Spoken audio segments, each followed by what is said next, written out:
Hi guys, can you hear me okay?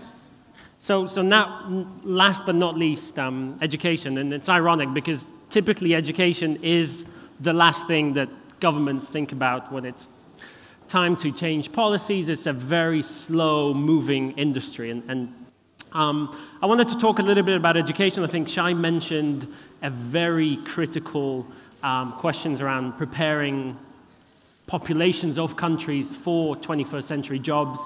I wanted to give a bit of background about global university systems, as well as some of our kind of history and context, and talk about some of the key trends that I believe, or we believe, kind of really shaping education in general. So just a quick game.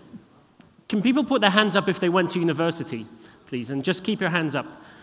How many people went to university in the room, guys? Wake up. Okay, 50%-ish? How many people are working today in a position or an industry that's relevant to what they studied? Keep your hands up. I can see 8 people, so. Yeah, it's sorry. It's an interesting one because fundamentally, a lot of people are talking about what to study. Not only what to study, but also how to study. And I want to address both. So we can see that a lot of people have spoken in the last 10 years about what should be studied. I think Israel has done a tremendous job in preparing the population in the country for 21st century jobs. We saw a lot of shortage of engineers, and as you can see, I think it was close to 40% of the population are in the high-tech industry. It's a fantastic achievement. Now, I haven't grown up in Israel and an Israeli myself, but I've spent the last 15 years plus in the UK, can tell you that that is definitely not the case in the UK. So there's a massive shortage of high-tech trained employees. And we can see those trends not only in the UK, I think in the US, there's a massive shortage, and there's a lot of businesses who are being built on top of kind of really intensive boot camps to quickly try and merge that gap between the jobs that are required and the gap that there's in the population. So I want to talk about that a little bit as well today. Just quickly about global university systems. So GUS was founded by a guy called Aaron Ettingen, an Israeli himself. In fact, most of the senior management in GUS is Israeli. And so we're a UK-based institution and a group that essentially owns and operates both universities and online education companies and help them grow. We're about a 15-year-old institution. We started in a basement very close to Buckingham Palace in London. We were on the phone trying to invite international students to come into the UK to study. And that was very easy for us. For some reason, a lot of people assume that any British university, be it a low-ranked university, a mid-ranked university, is for some reason better than a top university in Israel or in a smaller country. And that is something that, from a business point of view, is great for us because we are leveraging the fact that British education is in high demand.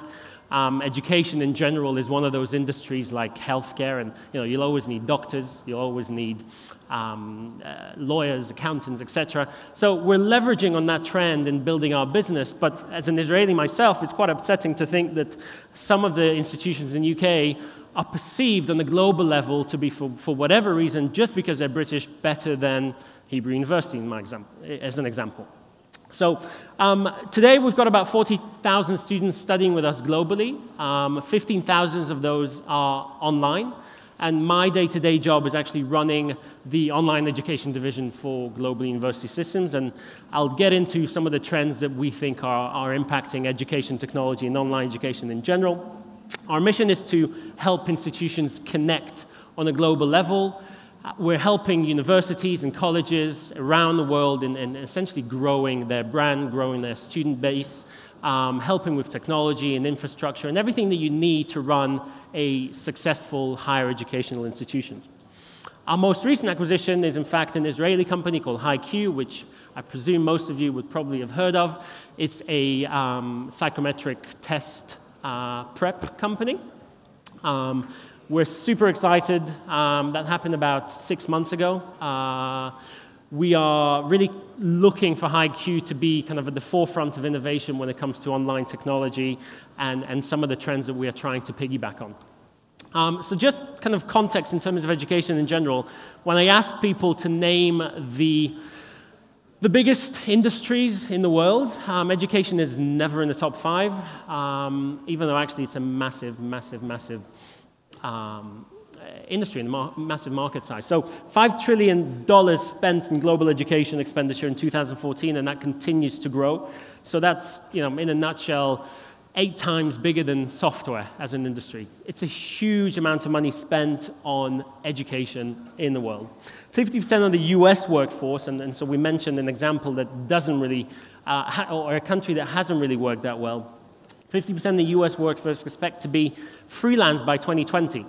What does that tell us? Well, it tells us that people don't necessarily have the time to study face-to-face in a more traditional environment. So historically, most of the world went and studied in kind of brick-and-mortar institutions, and there was enough to go by. Developing countries had great universities with big campuses, and especially American universities with big green fields, et cetera, et cetera.